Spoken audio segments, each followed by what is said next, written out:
this platform, the PFT, to say, look here, Ugandans should focus on what matters today. How do we get out of this dire state of affairs? How do we rally all the forces of change towards that particular cause? How do we coalesce behind that particular cause? And what is that cause anyway? Because right now, which is, the debate shouldn't be the most powerful individual in the country or in the opposition, who is powerful than who, rather more powerful than who. Shouldn't be about which party is the strongest. I've seen this debate, that which party is stronger than the other. Which one is now gearing up to bring a particular candidate for 2026. Because we have really been there before. We have all witnessed what happens in elections. And we have said this time and again, we don't need to repeat it, and we thought people would appreciate the crisis we are faced with, that as a people, and this is well captured in our literature here, as a people, we are faced with a failure to thrive crisis, and that is the crisis we should all tackle. Unfortunately, the message seems not to be sinking deep within the leadership of various political formations, and that is dangerous. And that is dangerous. So we should not tire from this effort. We should not give up. We shouldn't waver. We shouldn't relent. We should continue with the fight, with the push, until we get over this situation. What is happening today? The person who once described himself as a warlord, as a Sabarwanyi, as a lion that will not dare touch in that part he mentioned, seem to be running out of fire, burning out. And now they are driving a new agenda. I think that's what the previous speakers were talking about, and the reason we have gathered here, the agenda for succession, or to push the succession agenda.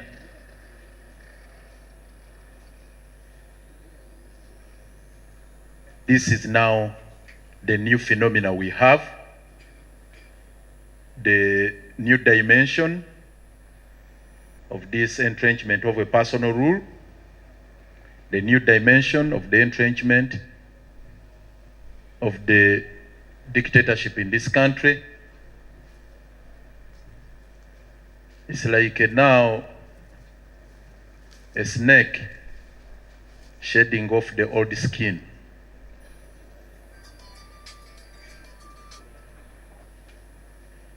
We need to pull up our socks. Because right now, you've seen the way they are organizing the birthday celebrations. They are choreographing everything. And at one time, I think this young man, Muhoozi, at one time, I think, after getting the clearance from his father that now you are next in the queue, he got excited. This is my gut feeling, that he got excited and said, I've retired from the army. You remember that tweet he made? I've retired from the army. All of a sudden, And I think they had to panic and say, look here, you are scandalizing us. The nation was outraged. And there was an attempt to have the same statement retracted and so on and so forth. And you remember the events that unfolded later, really showing a country in a very deep crisis. That we went to war as a country in the name of restoring political sanity, good governance, democratic processes in the country, and people died in hundreds. All of a sudden, to get this mockery we are witnessing, this melodrama we are witnessing, we must say no to this. We must say no. So my call, because my duty was to invite the main speaker, my call is, ladies and gentlemen, let's bury our differences, the partisan interests we have. We all belong to different political formations and political parties. It's not time for us now to compete against each other. It's not time to draw daggers against each other. Even if they organize elections, like we have one just around the corner in Omoro, it cannot be a competition between the FDC candidate, the NUP candidate, the JEMA candidate, the DP candidate. No, that's not going to happen. It's just going to be a battle, a fight against the state machinery unleashed by the state, by the regime, against the people. So it's the people against the state. That is the fight. The state which has been hijacked. The state which is in the hands of a cabal, a group of individuals. That is it. Now it is that same state machinery they are now putting in the hands of this reckless younger man, Gen Muhoozi. Very reckless. I have never seen a very reckless foster general like Bwana Muhoozi. Extremely reckless. I have never seen. I'm telling you. At times you wonder whether he's in full control of his faculties. I'm sorry to mention this. You really wonder. You can only compare him to, I fail to pronounce the name of this North Korean, Kim Jong. I can only compare him to that one. I'm telling you. And that's where we are headed now. Virtually, because what they are driving, that's why it's not also easy for them to make a breakthrough. Ever since they started that project, it has not taken off. They have pumped a lot of resources in it, taxpayers' money. They have used the state machinery to drive it, but it is still on the ground. Why? Because apart from the gun and the birth certificate reading Yoweri Kaguta Museveni as the father, what else does he have to show? What else? Apart from the gun, at least he knows how to pull the trigger. He went to Sandhurst. That one I'm sure he knows. And I'm sure he also has a birth certificate reading Yoweri Kaguta Museveni as the father. Apart from those two, what else does he have to show that is qualified to be in charge of the state affairs? So we should get prepared for that battle. Not in an election. No. Because one would say, let's wait for 2026 and take him head on. No. We must deal with the entire infrastructure they have put in place. Dismantle it and get back to the journey we are supposed to take. That is a call we have always made, which is constitutional under Article 3. I get incensed time and again, and I want to repeat it here. I really get incensed and disillusioned when you hear people pushing the blame to those who are taking action. If you are not convinced with the action I'm taking, bring a better one. Because the command is very clear under Article 3 of the Constitution. Where you see this political madness, you have an obligation to take action. It's a constitutional command. And we have time and again said it's betrayal of the people who went to the bush, genuinely, those who went to the bush, genuinely. And it's a betrayal to Ugandans who sacrificed their lives to ensure that there is a new political order where there is political sanity. If you sit with your arms folded, castigate the rest who are fighting when things are taking a wrong direction. So, the conversation we should have as I conclude, what are those actions we should take under Article 3? Because there is a whole array. By the way, it's not restricted to any particular action you can take. The command is do whatever it takes within your means to ensure that you thwart whatever moves those people are taking. That is an obligation. So you who is seated there, who is just witnessing what is happening here at JEMA, you who is monitoring what we are doing, before you challenge me on the feasibility and sustainability of the actions I have taken, ask yourself, what have I done in response to the command under Article 3? Because it's a clarion call. If all of us rose to the occasion, so we are not assembled here, and you know our detractors and the naysayers are about to say we have assembled here to lament. No. We are not here to lament. And that is not the reason we have assembled here. We have assembled here to continue with the conversation on the chapter we opened up.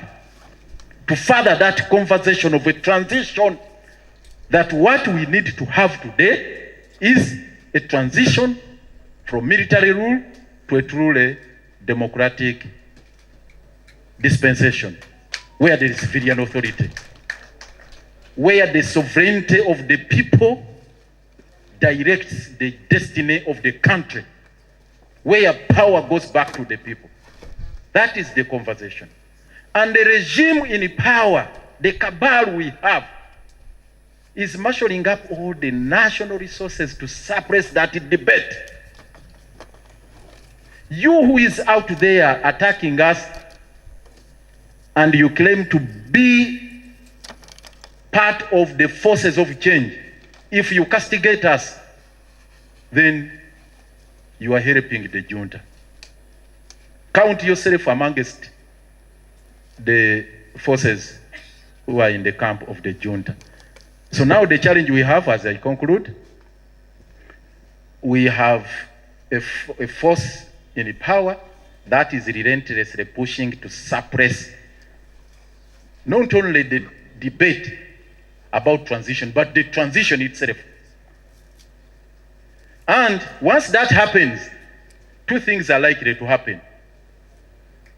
Either you have a pseudo change, kind of, an illusory kind of transition, like what happened in Zimbabwe. because Mugabe wanted very much his wife to take over. And what happened? There was a coup. So I want to be surprised one of these days if any of those generals woke up within the Museveni yard and announced a coup. I want to be surprised. And that will not be the transition we want. That will be taking us decades back to where we have come from. Like what happened in Zimbabwe? What happened in Mali? What happened in Burkina Faso? What happened in Libya? What has happened even closer home here in Sudan after Bashir and many others?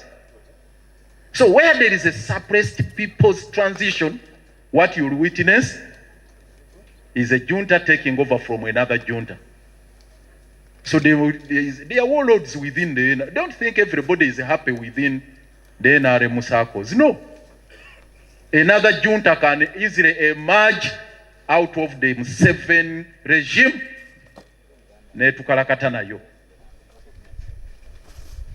And for me, if another junta emerges, like the case was in 1985, taking over from Obote, the Rutwa junta, the junta overthrows another junta.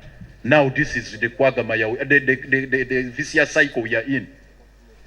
We must have a break to that vicious cycle and say enough is enough to the gun rule and go to the people rule. And that is a challenge. Finally, make no of yourself. Don't delude yourself that any of us single-handedly can do this job, can do this work. It's not possible. None of us can single-handedly do it. Not even a single political party where I belong. That if, and I dare say this, I'm on record, I'm Deputy President, FDC. FDC alone cannot do it. JEM alone cannot do it. DP alone cannot do it. NUP alone cannot do it.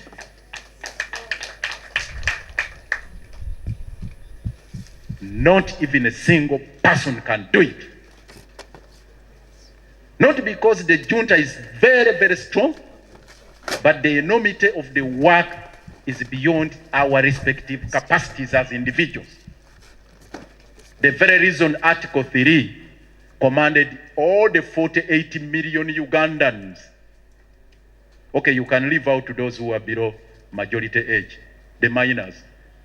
All Ugandans of majority age, you are duty bound to take action. And that the action I'm saying is not only one. There are varied actions that you can take. So if you do not join this, please, you can also take another action. Oba gwe tosobola kugamba nti nze ndina PFT, naawe baako kyokola. Era gwe okyokola, ffe tetukirinaako tabbu. At least I for one. Nempulira nti waliyo n'omulala akola kino n'omulala akola. Actually it will be so good okulira nti ku front ez'enjawulo ono atekinze action, ono atekinze action, ono aliko action. Nga bwe nalabye olunaku lwajjo abaana ba university bali wali ku parliament bagira bati balwana. Eri Omara eyatulwanyisanga yasibanga ku gate wa BESIGYE naye nga alwana. Muwulira eno Omara alwana, Sam Omara mumujjukira bulungi. Eno abaana ba university bali ku parliament balwana. Kakati ne front endala bwebeerawo nti bano abasubuzi balwana, bano ababoda boda balwana, bano abatembeyi balwana, bano ab'ekibiina ky'FDC, ab'ekibiina kino balwana, eggwanga libe. Naye omwana n'atukikinalako, naga the whole country is on fire lwa birthday. Mbwe eri ku muliro, Fort Portal on fire, this one on fire. Please, okumanyiro okwo tukugaane. And with those remarks, I take this opportunity to invite the main presenter, the chairperson of PFT,